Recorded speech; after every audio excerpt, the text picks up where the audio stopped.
So question number 1.6 is calculate the concentration of nitric acid. Nitric acid का formula क्या है बेटा? HNO3. Concentration find करना है इन मोल्स पर लीटर. बेटा मोल्स पर लीटर का मतलब होता है we are talking about molarity. Molarity find करनी है एंड सैंपल में density is given to you. Density of solution is given to you which is 1.41 gram per ml. बेटा ये डेंसिटी गिवन है आपको. ओके, मोलारिटी फाइंड करनी है and mass percent of nitric acid. Nitric acid का मास percent given है which is 69%. Okay, हम इसे सॉल्व कैसे करेंगे? मोलारिटी फाइंड करनी है. मोल्स पर लीटर का मतलब है नंबर ऑफ मोल्स हमें चाहिए एंड वॉल्यूम हमें पता होना चाहिए. ओके, सो डेंसिटी का यूज करके पहले हम वॉल्यूम फाइंड कर लेंगे, क्योंकि डेंसिटी का फॉर्मूला क्या होता है बेटा? Density is equal to mass of solution by volume of solution. Volume of solution अगर मैं यहां पर ग्राम पर ml में गिवन है, क्योंकि आपको मोलारिटी फाइंड करनी है विच मीन्स 1 लीटर की बात हो रही है, तो आप यहां पर वॉल्यूम लेंगे 1000 ml. अगर मेरे पास वॉल्यूम है, डेंसिटी है, can I find the value of mass of solution? तो आपने यहां पर मास ऑफ सॉल्यूशन फाइंड कर लिया बेटा. Mass of solution which is equal to 1.41 into 1000 which means 1410 gram. ये आपका मास ऑफ सॉल्यूशन आ गया. मास ऑफ सॉल्यूशन. ओके, अब मास ऑफ सोल्यूट कितना है? HNO3 का मास कितना है? 69%. किस चीज का 69% है बेटा? मास ऑफ सोल्यूशन का. तो अगर मुझे मास ऑफ सोल्यूट फाइंड करना है, मास ऑफ सोल्यूट, तो मैं क्या लिखूंगी? 1410 इंटू 69% विच मीन्स 69/100. सो और यू कैन राइट 0.69. ओके, अब आप इसको सॉल्व कर लेंगे. इनको सॉल्व करेंगे, ये 1410 इंटू 0.69 कर देंगे. Okay, so this value is, solve कीजिए, मल्टीप्लाई करेंगे इन दोनों का, 69 इंटू 1410 कर रहे हैं. Okay, so this is nearly equal to, इसको सॉल्व करेंगे 972.9 gram. Okay, so this value is nearly equal to 972.9 gram. तो आपको मास ऑफ सोल्यूट मिल गया है बेटा. So mass of solute is 972.9 gram. Okay, now mass of solute आपके पास है. अब आप क्या लिखेंगे? Molar mass of solute. So molar mass क्या होता है बेटा? HNO3 का हम लिखेंगे 1 into 1 for single hydrogen. For single nitrogen it is 14 into 1 plus 16 into 3 करेंगे विच मीन्स 48. 16 इंटू 3. सो ये वैल्यू कितनी आ जाएगी बेटा? 1 प्लस 14 प्लस 48. ओके, सो आपके पास मोलर मास ऑफ सोल्यूट है.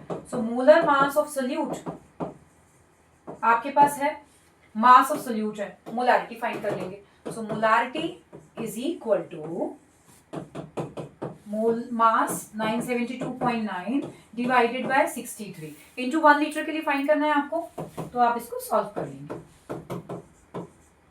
Okay, so 15.44 moles per litre is the unit.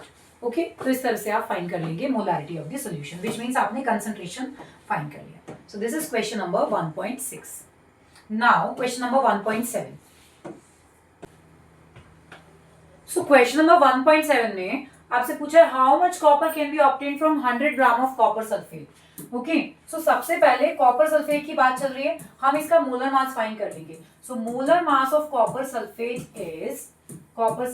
Is equal to, single copper का mass क्या होता है? 63.5. एक सल्फर के लिए हम लिखेंगे 32 प्लस सिंगल ऑक्सीजन के लिए हम लेते हैं 16 इंटू 4 विच मीन्स 64. ओके, इन सबको ऐड कर देंगे.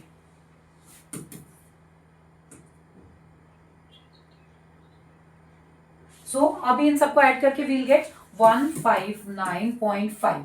ओके, ये आपको क्या मिल गया है? मास मिल गया है, मोलर मास. आप इसको लिखते हैं ग्राम पर मोल में. सो this is the molar mass of copper sulphate. Molar mass of copper sulphate. अब आप देखिएगा कॉपर का मास कितना है? 63.5. ओके, तो आप क्या लिखेंगे? 159.5 ग्राम of copper sulphate gives copper, कितना कॉपर मिलता है बेटा, gives copper 63.5 gram copper. Okay, अब आपसे पूछा है 100 ग्राम ऑफ कॉपर सल्फेट से कितना कॉपर मिलेगा, तो हम लिखेंगे 100 gram of copper sulphate will give, कितना मिलेगा 63.5, 63.5 डिवाइडेड बाय 159.5, ठीक है, 159.5 इंटू जो वैल्यू आपको फाइंड करनी है, आपको क्या फाइंड करना है, इंटू 100। ओके, आप इसको सॉल्व कर लेंगे। Nearly equal to 39.8 gram of copper sulphate is obtain. Okay, तो इस तरह से आप फाइंड कर लीजिए। आपको कॉपर का मास लर्न करना है, 63.5 होता है, और आप कॉपर के मास से कॉपर सल्फेट का मास रिलेट कर देंगे, राइट। क्वेश्चन नंबर नेक्स्ट 1.9, बेटा 1.8 क्वेश्चन ऑलरेडी मैं करा चुकी हूं आपको। Next is 1.9। 1.9 में आपको क्या फाइंड करना है, calculate the atomic mass of chlorine using the following data. तो हमारे पास एक फॉर्मूला होता है एवरेज एटॉमिक मास का, average atomic mass, average atomic mass. ये एनसीईआरटी में गिवन नहीं है, बट क्वेश्चन एनसीईआरटी में, एवरेज एटॉमिक मास का फॉर्मूला एनसीईआरटी में गिवन नहीं है। Okay, average atomic mass is equal to summation of atomic mass of element, atomic mass into relative abundance, relative abundance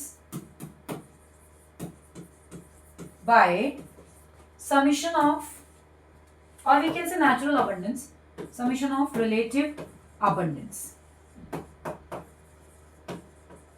right। अब आप values put कीजिएगा।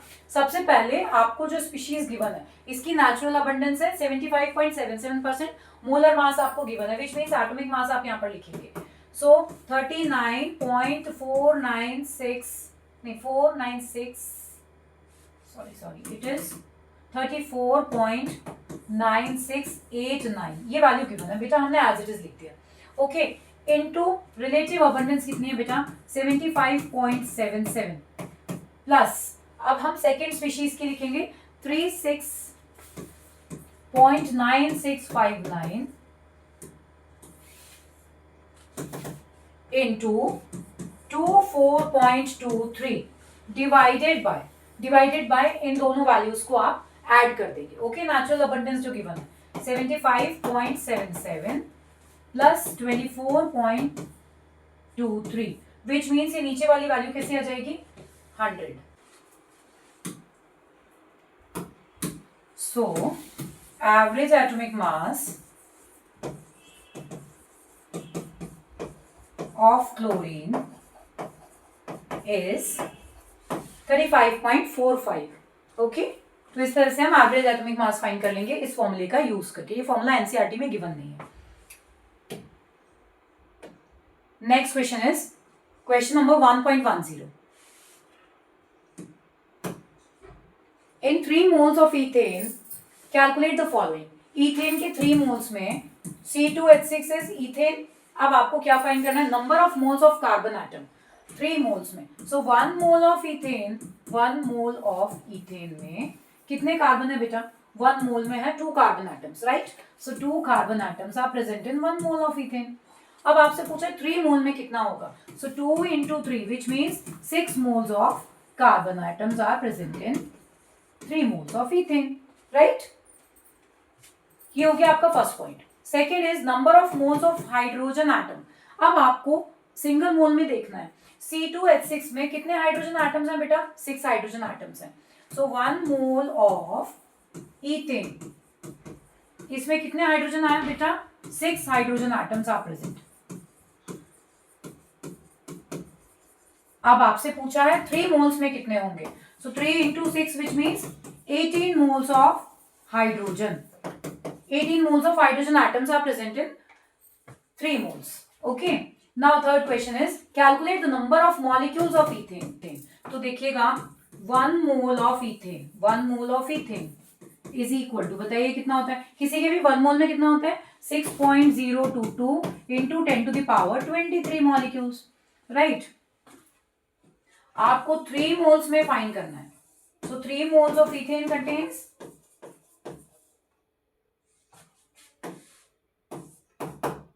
3 into 6.022 into 10 to the power 23. इन दोनों का multiplication कर देंगे. ओके,